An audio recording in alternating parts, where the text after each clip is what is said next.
లలితమైన సందేశమునకు స్వాగతం సుస్వాగతం. ఈరోజు మనము 5వ జ్యోతిర్లింగం పర్లి వైద్యనాథుడి గురించి తెలుసుకుందాం. రావణుడు శివుని జ్యోతిర్లింగం లంకలో ప్రతిష్ఠించుకోవాలనుకొని శివుణ్ణి గురించి అగ్ని మధ్యలో నిలబడి ఘోర తపస్సు ప్రారంభించాడు. ఎంతకీ శివ సాక్షాత్కారం కలగకపోయేసరికి తన తలలను తానే బలి ఇవ్వసాగాడు. 9 తలలు ఒక్కొక్కటిగా బలి ఇవ్వగా చివరికి ఒక తల మాత్రం మిగిలింది. అది కూడా నరుక్కోబోయేసరికి శివుడు ప్రత్యక్షమయ్యి, రావణ, నీ భక్తికి మెచ్చాను, నీ తలలు 10 నీకు ఉండేట్లు వరమిస్తున్నాను. నువ్వు కావాలనుకున్నప్పుడు దశకంఠుడిగా, వద్దనుకున్నప్పుడు ఒక తలతోనూ ఉండగలవు. ఇంకా ఏం వరం కావాలో కోరుకో అనగా రావణుడు నీ జ్యోతిర్లింగం ఇవ్వమన్నాడు.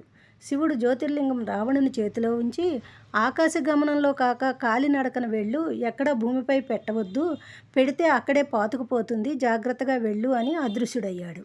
రావణుడు కాలినడకన లంకకు బయలుదేరాడు. దేవతలంతా బ్రహ్మ దగ్గరికి వెళ్ళి గగ్గోలు పెట్టారు. వీడు అసలే సర్వలోక కంటకుడు, వీడికి జ్యోతిర్లింగం లంకలో ప్రతిష్ఠితమైతే వీడిని జయించడం ఎవరి వల్ల అవ్వదు కదా అనగా బ్రహ్మ వరుణుడిని రావణ శరీరంలో ఆవహింపచేశాడు. నారదుడు గణపతి దగ్గరకు వచ్చి రావణుని చేతిలో ఉన్న లింగాన్ని భూమిపై పెట్టమని చెప్తాడు. వరుణుని ప్రభావం వల్ల రావణునికి అత్యవసరంగా మూత్ర విసర్జన చేయవలసి వచ్చింది. అటు ఇటు చూడగా కొంత దూరంలో ఒక బాలుడు కనిపించాడు. రావణుడు అతన్ని పిలిచి లింగం పట్టుకోమనగా బరువుగా ఉంది, నేను మొయ్యలేను అంటాడు. బాబు, నమశివాయాన్ని పట్టుకో, తేలిక అవుతుంది, నేను ఇప్పుడే వస్తానని ఆ బాలుడి చేతిలో శివలింగం ఉంచాడు. రావణుడు కనుమరుగు అవగానే ఆ పిల్లవాడు శివలింగం భూమిపై ఉంచి అదృశ్యమయ్యాడు. గణపతి ఆ బాలుని రూపంలో వచ్చాడు. రావణుడు తన పని కానిచ్చి శుచిగా శుభ్రంగా వచ్చి చూడగా శివలింగం భూమిపై ఉంది. ఎంతలాగినా కదిలి పైకి రాలేదు. దాంతో తన తలలను శివలింగానికేసి బాదుకున్నాడు. రక్తం వరదలైందే కానీ, భూమి కంపించిందే కానీ శివలింగం కాస్త కూడా కదలలేదు. శివుడు ప్రత్యక్షమై, రావణ, ఇది భూమి ఆకర్షణకి పాతుకుపోయింది, ఇక రాదు అని రావణుని గాయాలన్నీ మాన్పి కొత్తగా శక్తివంతుడిని చేసి, అప్పుడప్పుడు ఇక్కడికి వచ్చి నన్ను అర్చించుకో, నీవు శక్తిమంతుడు అవుతావు.